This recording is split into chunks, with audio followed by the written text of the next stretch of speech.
Hi guys, welcome to Code Bashers. In this video, I will be discussing advanced coding questions which are asked in TCA Digital Hiring. Guys, this is part 7 of this series. Part 1 to 6 are already uploaded on my channel. So guys, make sure that after watching this video, you watch those videos as well. Guys, the exam is near. It's on 7th and 8th August. So guys, make sure that you watch all the parts for the coding section so that you can get to know the level of the questions which can be asked in the exam. So guys, if you're new to this channel, make sure that you subscribe it as well as join my Telegram group also. The link of the Telegram groups are given in the description box. I have made a special Telegram group for 2022 batch students. So make sure that you do join that particular group also. All the links are given in the description box. So guys, now let's start this video, and before starting the video, please hit the like. Okay, so guys, the question here is, we are given the input string. We have to find out whether the string is pangram or not. Now what is pangram? A string is said to be pangram if it contains all the alphabets from A to Z. So let's suppose you have very big sentence, and in that particular sentence every alphabet is occurring at least once. If this is the case, then that particular string will be pangram. But if even a single character is missing, that is, if let's suppose only a single character is not present in the string, then also the string will be not be a pangram. So if all the letters are present from A to Z in a particular string, then the string will be pangram. Otherwise, it will not be a pangram. Now, the constraints are the length of the string is between 1 to you can say 100,000 or 1 lakh, 10 to the power 5. So this question can have maximum complexity of n log n only. Now, input, there is only one line of input, that is the input string that we have. Output, we have to print yes if it is an pangram and no if not a pangram. So this is a simple question. Now explanation, let's see first input. The first input here is the quick brown fox jumps over a lazy dog. So guys, if you will see every character one by one, then you will find that every character is occurring in this particular sentence at least once. So therefore this sentence is a pangram because it contains all the letters from A to Z. So therefore it is we will output yes. Now explanation, it contains all the characters from A to Z. So this is a simple explanation of a pangram string, that it contains all the alphabets from A to Z. Now guys, this question seems easy, and yes, it is easy, but again there is one particular area where many of you will make mistakes. Guys, we have to convert this entire string first into only one, you can say one case. Like here you can see that this particular string contains both uppercase and lowercase, but to check if a string is pangram or not, we have to convert this entire string into one case. We can either convert this entire string into lowercase, and we have to convert this entire string into uppercase. So I hope this thing is clear. How to convert this string into uppercase and lowercase, I will tell you by code in a later part of the video. Now once we have converted this entire string into the lowercase sentences, because see, once you have converted into lowercase, now what will happen, this t will become this t, the quick, and now you can see that every particular character here is a lowercase. Now what we'll do, see, we know that how many alphabets are there in English language. There are 26 alphabets, that is from A to Z there are only 26 alphabets. Now what we'll do, we will make a frequency array of size 26. So let's suppose we have just made a frequency array of size 26. Let's suppose this is the array. So here the 0th index, the value at the 0th index will represent the occurrence of A. The value at the first index will represent the occurrence of B character. The value at second index will represent the occurrence of the C character. So I hope this thing is clear to you. Now once we have filled this entire array and we have found the occurrence of each and every character in this particular input string, then what we'll do, we will iterate over this array, or iterate over this frequency array, and we know that for a string being pangram, every character, that is at every particular index, there must be at least one value present. It must be one or more than one value. And if we found that even at one place only single 0 is present, that is the value at particular index is 0, then that means that that particular character is not present in this input string. Therefore it will be not a pangram. So I hope the entire question as well as the approach of this question is clear to you. Now I will be writing the code step by step so that the things can become clear. First I will be converting this entire string into lowercase string. Okay, so now let's see the code first. Okay, so guys, I will be writing the code in C++, but you are free to choose any language as per your preference. Okay, so first of all, what we have to do, we have to take string as input. So let's just define as our string s. Then we have to take s as input now. But see, here s contains spaces in between it. So in C++ there is a function for taking input string which contains spaces, that is getLine. So getLine cin, and this particular string we have taken input. Now we have taken this string as input. Now we know that this particular string can contain can contain mix of uppercase letters as well as lowercase letters.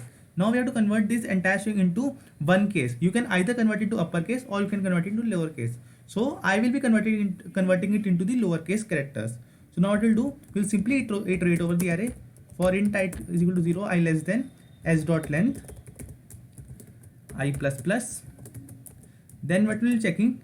Now see, we have to convert every uppercase into lowercase, and lowercase, and if we encounter any lowercase character, then it will be as it will be kept as it is. So now first we have to check that whether the current character is uppercase or not. So how will be checking it whether the current character is uppercase or not? So for this you must know some ASCII values of capital A and capital Z. So if you know these value, then you will be good to go.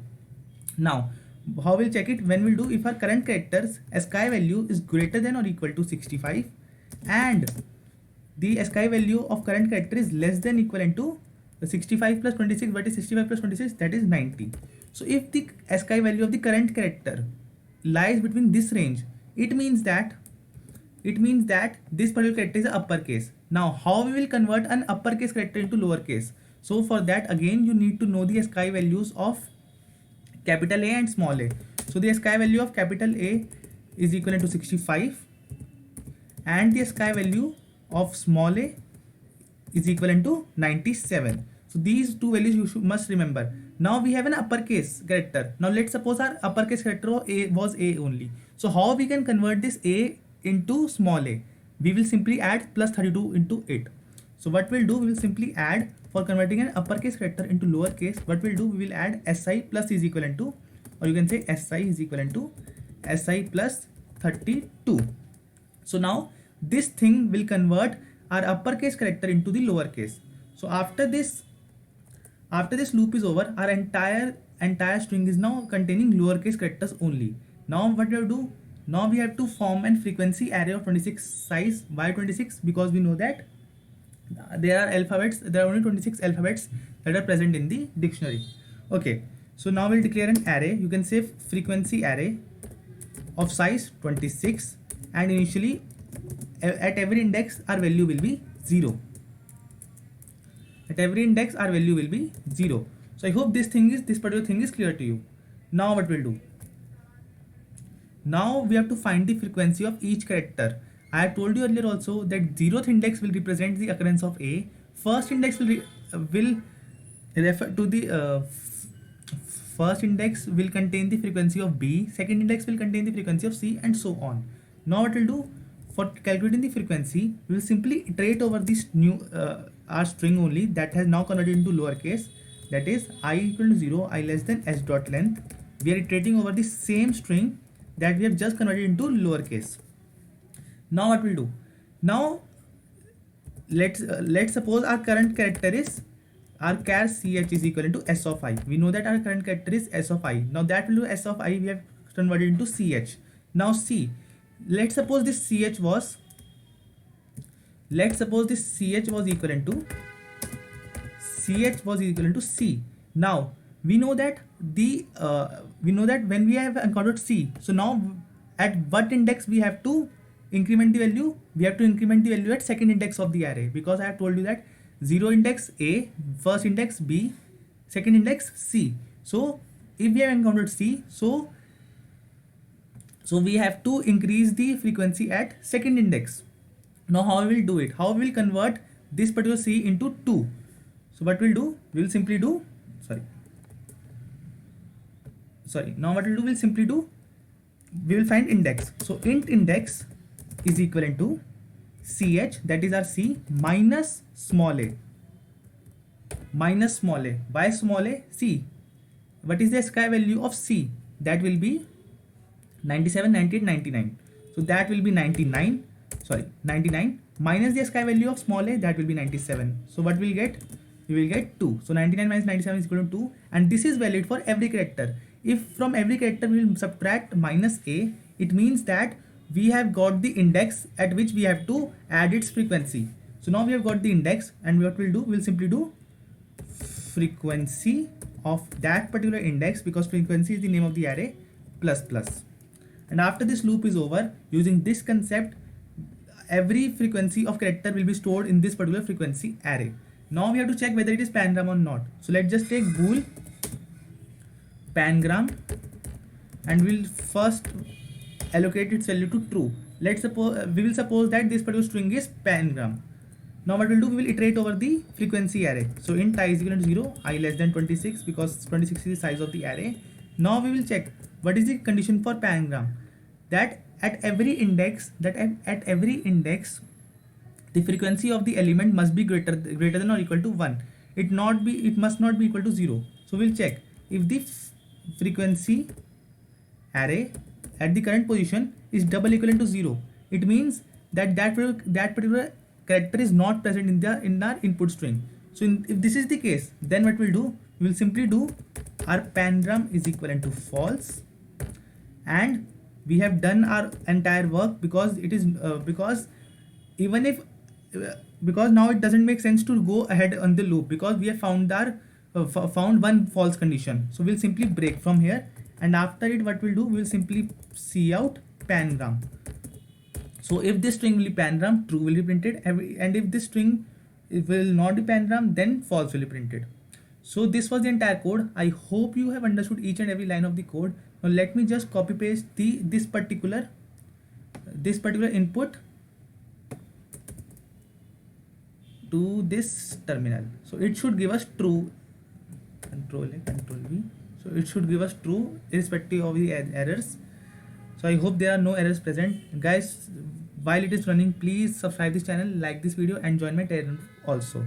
So you can see that for this particular input, our output is 1.